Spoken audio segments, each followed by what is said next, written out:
Part 57, the Epistle to the Hebrews, the Chastening of the Lord. Introduction. In encouraging his readers to run the race that is set before us, the author of the Epistle to the Hebrews mentions the need for endurance, suggesting that the race will not always be an easy one. Hebrews 12, verse 1. Indeed, our forerunner himself had to endure hostility from sinners and eventually the cross. Hebrews 12, verses 2 and 3. They were reminded that they had yet to endure as much as the Lord. They had not yet resisted to bloodshed, striving against sin. Hebrews 12, verse 4.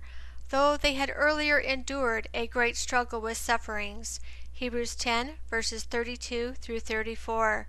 Because persecutions were likely to intensify, they needed endurance. Hebrews 10, verses 35 and 36.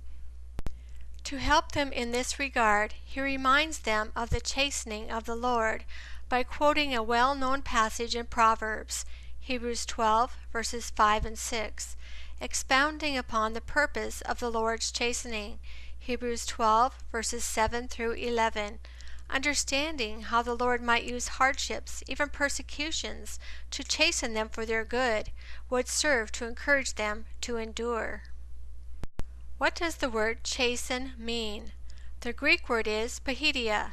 In the King James Version, it is variously translated as chastening, nurture, instruction, chastisement.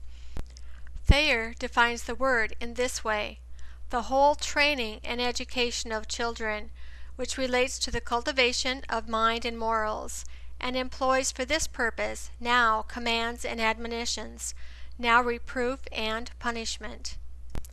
Whatever in adults also cultivates the soul, especially by correcting mistakes and curbing passions. Instruction, which aims at increasing virtue. Accounts to biblical usage, chastisement, chastening, of the evils with which God visits men for their amendment. The fact of the Lord's chastening. Some deny the chastening of the Lord, believing that a loving God would never bring suffering to his children, believing that any suffering is due solely to the influence of Satan, as some have so interpreted the book of Job. Yet, because Satan himself could not do anything unless God allowed it, Job's adversity came ultimately from the Lord. Job 42, verse 11. The Bible clearly teaches the chastening of the Lord. In the Old Testament, you should know in your heart that as a man chastens his son, so the Lord your God chastens you. Deuteronomy 8, verse 5. My son, do not despise the chastening of the Lord, nor detest his correction, for whom the Lord loves he corrects, just as a father the son in whom he delights.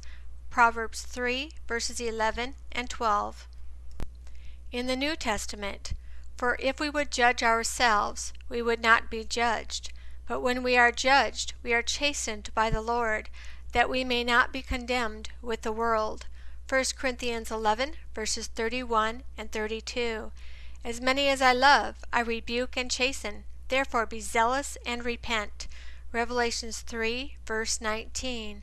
And of course, our entire text under consideration, Hebrews 12, verses 4 through 11, especially verses 7 and 8, which state that all of God's children must experience chastening.